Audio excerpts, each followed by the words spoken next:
Hola a todos y bienvenidos. Yo soy Michelle Andreina Parra Molina, estudiante de Administración, y el día de hoy en este video abordaremos varios aspectos fundamentales sobre la hacienda pública en Venezuela, desde el Código Orgánico Tributario hasta su impacto en la economía actual. Comencemos con la primera pregunta. ¿Cuál es la interpretación del Código Orgánico Tributario venezolano sobre la hacienda pública nacional? Comencemos definiendo qué es la hacienda pública. Según el Código Orgánico Tributario y la Constitución, se refiere al conjunto de bienes, ingresos y deudas que constituyen el activo y el pasivo del Estado.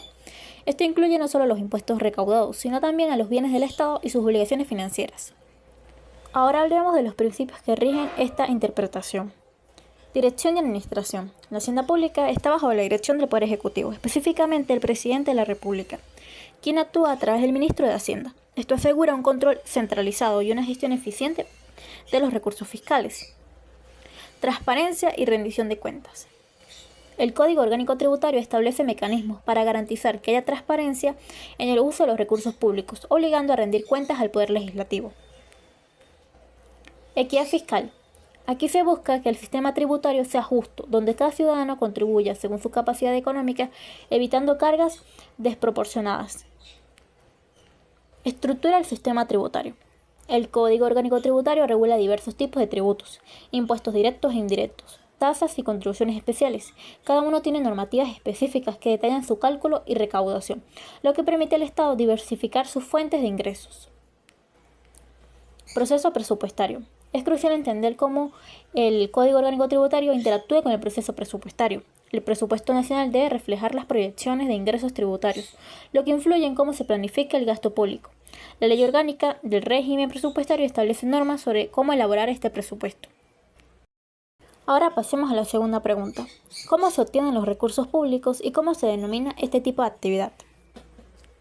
La obtención de recursos públicos se refiere a las diversas formas en que el Estado financia sus actividades y servicios, un proceso que se conoce como actividad financiera. La actividad financiera del Estado es un proceso multifacético que abarca tanto la obtención como la gestión de recursos. Este proceso incluye varias etapas claves. Planificación presupuestaria.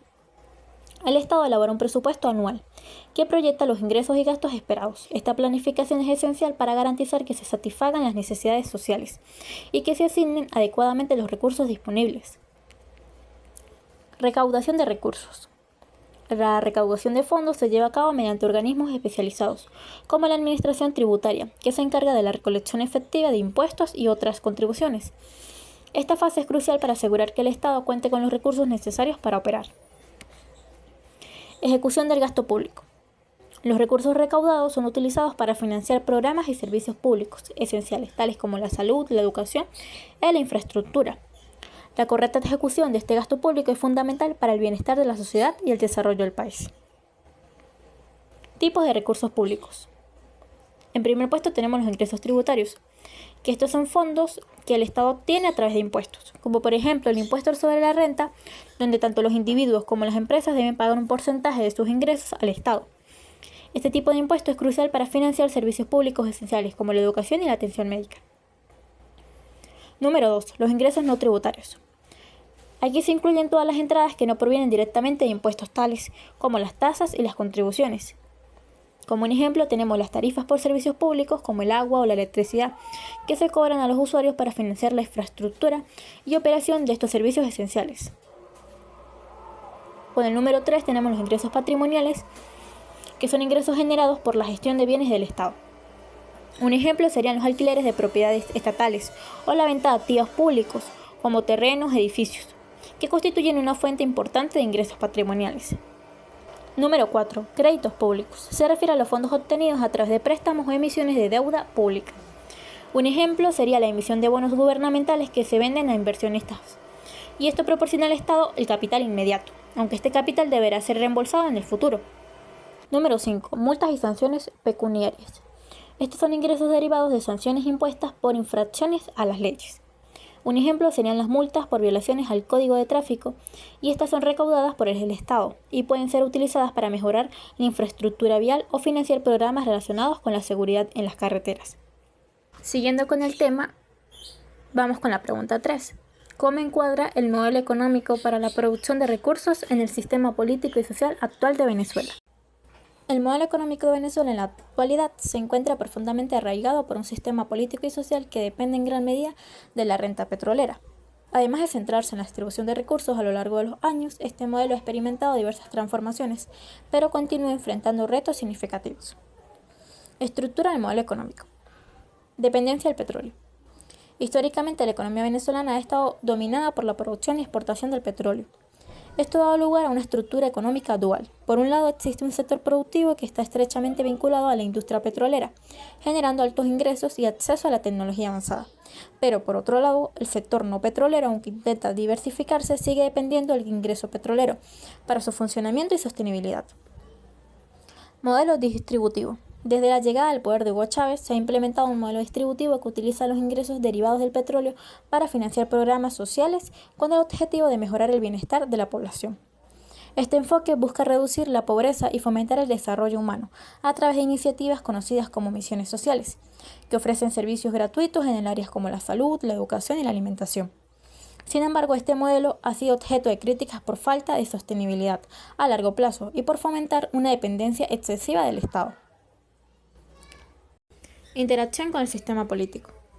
El sistema político venezolano, caracterizado por un fuerte control estatal, tiene un impacto directo en la economía. El Estado actúa como el principal actor económico, controlando empresas estratégicas y regulando el mercado. Esto se traduce en varias dinámicas. Centralización del poder.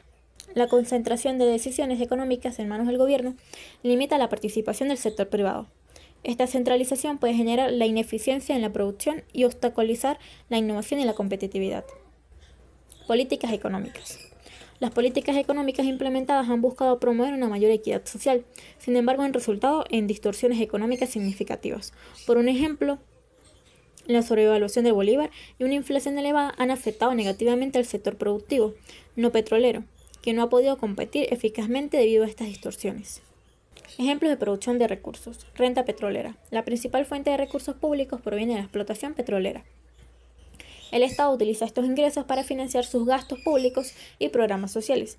Sin embargo, esta dependencia ha generado vulnerabilidades económicas ante las fluctuaciones en los precios internacionales del petróleo. Impuestos no petroleros. En años recientes se han realizado esfuerzos para aumentar la recaudación tributaria no petrolera. Esto con el fin de diversificar las fuentes de ingreso del Estado. A pesar de estos esfuerzos, aún no son suficientes para compensar la caída de los ingresos petroleros. Continuemos con la cuarta pregunta. ¿Cómo se despliega la inversión del Estado venezolano y cómo se maneja la dualidad ingreso-gasto público? La inversión del Estado venezolano se lleva a cabo a través de un sistema complejo que busca equilibrar los ingresos y los gastos públicos, reflejando la dualidad inherente a la actividad financiera del país. Despliega la inversión del Estado. Inversión en infraestructura. El gobierno destina recursos considerables a proyectos de infraestructura que abarcan la construcción de viviendas, carreteras y hospitales. Un ejemplo que puedo nombrar en este momento sería la Gran Misión Vivienda Venezuela, que tiene como objeto proporcionar soluciones habitacionales a sectores vulnerables. Esta iniciativa se financia principalmente con ingresos generados por la renta petrolera y otros impuestos. Gastos sociales.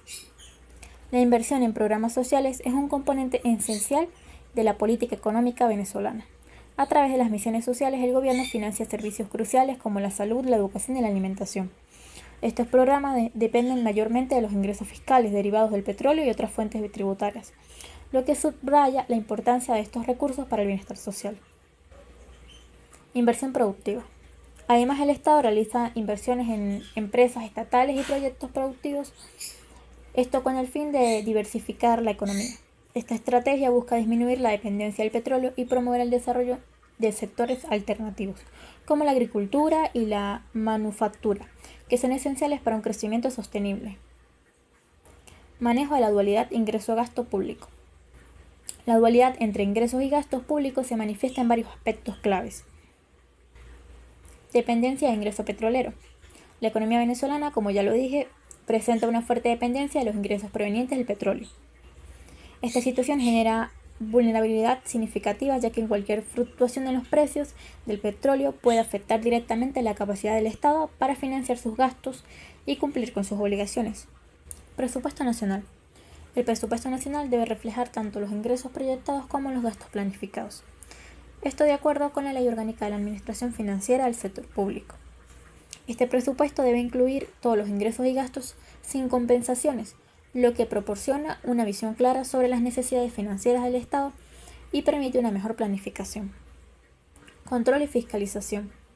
La administración financiera está sujeta a controles internos diseñados para garantizar que los recursos se utilicen de manera eficiente. El Ministerio de Finanzas juega un papel crucial en la coordinación de estos procesos, asegurando que los gastos estén alineados con los ingresos disponibles, lo que promueve un equilibrio fiscal necesario para el funcionamiento del Estado.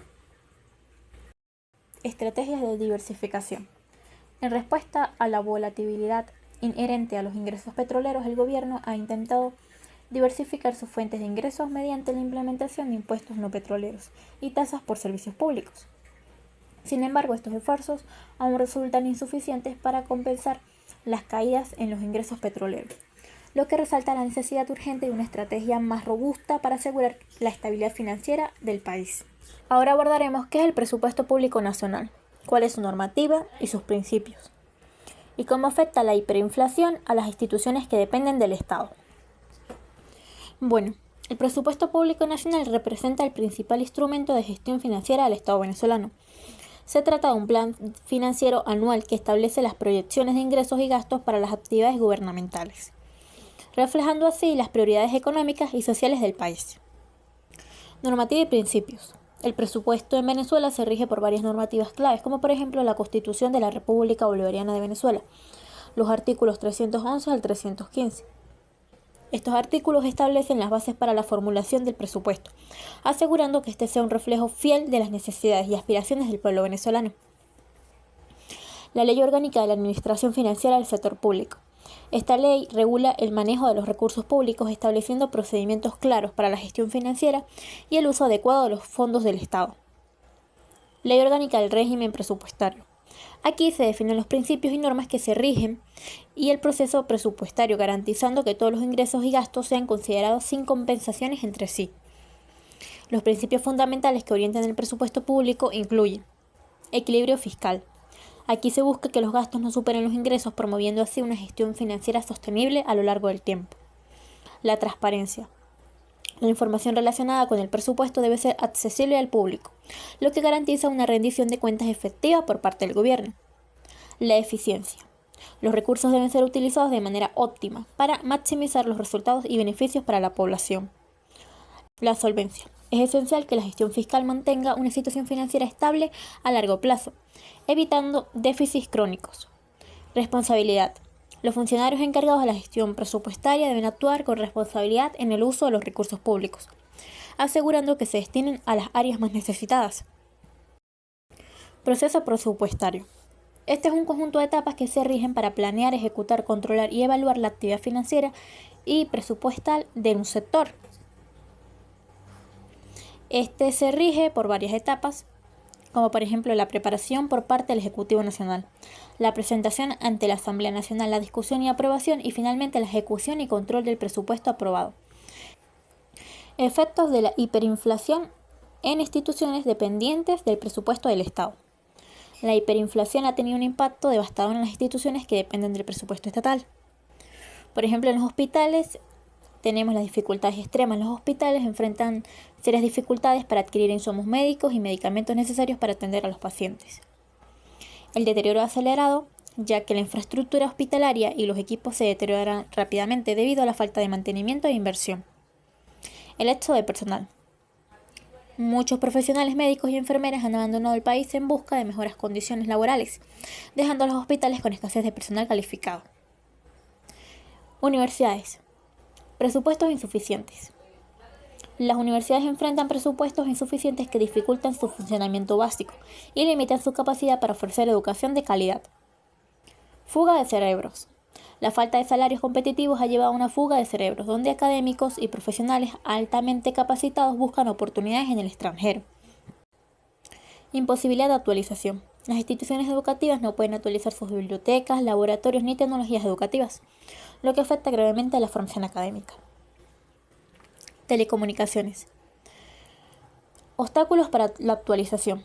Las empresas de telecomunicaciones enfrentan obstáculos significativos para actualizar y mantener su infraestructura debido a la falta de inversión. Dificultades de adquisición. La adquisición de equipos y tecnologías importadas se ha vuelto complicado, limitando la capacidad operativa del sector. Deterioro en calidad del servicio. La falta de inversión ha llevado a un deterioro en la calidad del servicio ofrecido a los usuarios, afectando su acceso a las comunicaciones. La hiperinflación provocó que los presupuestos asignados pierdan valor rápidamente, dificultando la planificación financiera a mediano y largo plazo. Finalmente hablaremos sobre cómo afecta a los trabajadores públicos el pago del salario, pensiones y jubilaciones en bolívares digitales, y si existen posibilidades de dolarización de las condiciones laborales. El pago de salarios y pensiones en bolívares digitales ha llevado a un deterioro notable del poder adquisitivo en Venezuela, una situación que se ha visto agravada por la hiperinflación. La posibilidad de adoptar el dólar como moneda de referencia para las condiciones laborales plantea tanto oportunidades como desafíos, convirtiéndose en un tema clave para el futuro económico y social del país. Efectos del pago en bolívares digitales. Devaluación del salario. A pesar de los ajustes nominales, los salarios pagados en bolívares digitales han perdido su valor real debido a la hiperinflación. Por ejemplo, el salario mínimo se ha mantenido en niveles extremadamente bajos, lo que implica que los trabajadores apenas pueden satisfacer sus necesidades básicas. Impacto en pensiones. Las pensiones que también se abonan en bolívares digitales no han sido ajustadas adecuadamente para reflejar el aumento de la inflación. Como resultado, muchos pensionados se encuentran viviendo por debajo de un umbral de pobreza, lo que agrava su situación económica. Incertidumbre económica. La continua devaluación del bolívar frente al dólar genera un clima de incertidumbre económica. Tanto trabajadores como pensionados deben enfrentarse a fluctuaciones diarias en el valor de sus ingresos, lo que dificulta la planificación financiera y el acceso a bienes y servicios esenciales. Posibilidad de dolarización. La dolarización de las condiciones laborales implica adoptar el dólar estadounidense como moneda oficial o como referencia principal para los salarios y pensiones. Esta opción ha sido objeto de amplio debate debido a la inestabilidad del bolívar. Ventajas de la dolarización. Estabilidad monetaria. Utilizar el dólar podría proporcionar una mayor estabilidad a los ingresos de los trabajadores, evitando así la erosión constante del poder adquisitivo. Facilidad para el comercio. La dolarización podría simplificar las transacciones comerciales y aumentar la confianza en la economía nacional. Desafíos. Resistencia política. La implementación de una política de dolarización podría encontrar resistencia por parte del gobierno actual, que podría percibir esto como una pérdida de control sobre la política monetaria del país.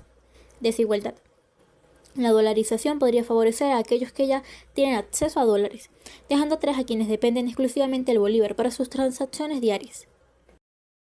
Situación actual. En Venezuela, muchos venezolanos ya empezaron a utilizar el dólar para sus transacciones cotidianas debido a la falta de confianza en el bolívar. Sin embargo, una dolarización formal requeriría cambios significativos en las políticas económicas y fiscales del país. Bueno, gracias por acompañarme en este análisis y esto fue todo por el día de hoy.